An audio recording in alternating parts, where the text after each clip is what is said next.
Okay, now I'm reading to you 2 Corinthians, which is the second, what is it called? The second epistle of Paul, the apostle to the Corinthians. I'm reading to you chapter 3, verses 1 through 18. It has a subtitle, Christ's Epistle. 1 Corinthians, the third chapter, start at the first verse. Do we begin again to commend ourselves, or do we need, as some others, epistles of command? I'm sorry. Okay, chapter 3, verse 1 of 2 Corinthians. Do we begin again to commend ourselves, or do we need, as some others, epistles of commendation to you, or letters of commendation from you? Verse 2, you are our epistle written in our hearts, known and read by all men. Clearly you are an epistle of Christ, ministered by us, written not with ink, but by the Spirit of the living God, not on tablets of stone, but on tablets of flesh, that is, of the heart. This is another subtitle, the Spirit, not the letter. The Spirit, not the letter. Verse 4.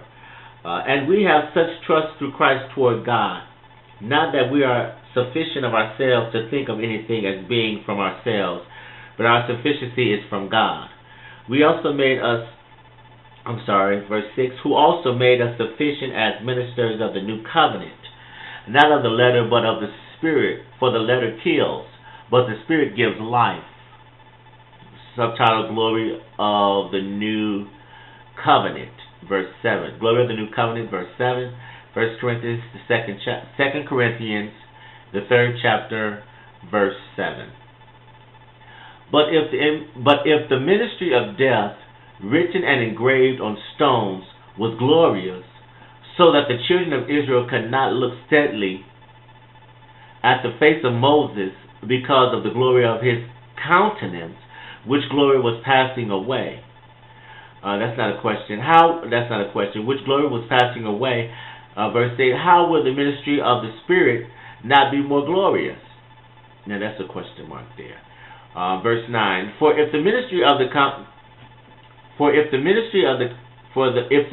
of condemnation had glory, the ministry of righteousness exceeds much more in glory. For even what was made glorious had no glory in this respect, because of the glory that excels. For if what is passing away was glorious, what remains is much more glorious. Therefore, since we have such hope, we use great boldness of speech. Unlike Moses, we put a veil over his face. Unlike Moses, who put a veil over his face so that the children of Israel could not look steadily at the end of what was passing away. But their minds were blinded. For until this day, the same veil remains unlifted. Okay, I'm reflecting again. But their minds were blinded. For until this day, the same veil remains unlifted in the reading of the Old Testament, because the veil is taken away in Christ. Verse 15. But even to this day, verse 15. But even to this day, when Moses is read, a veil lies on their heart. Nevertheless, when one turns to the Lord, the veil is taken away.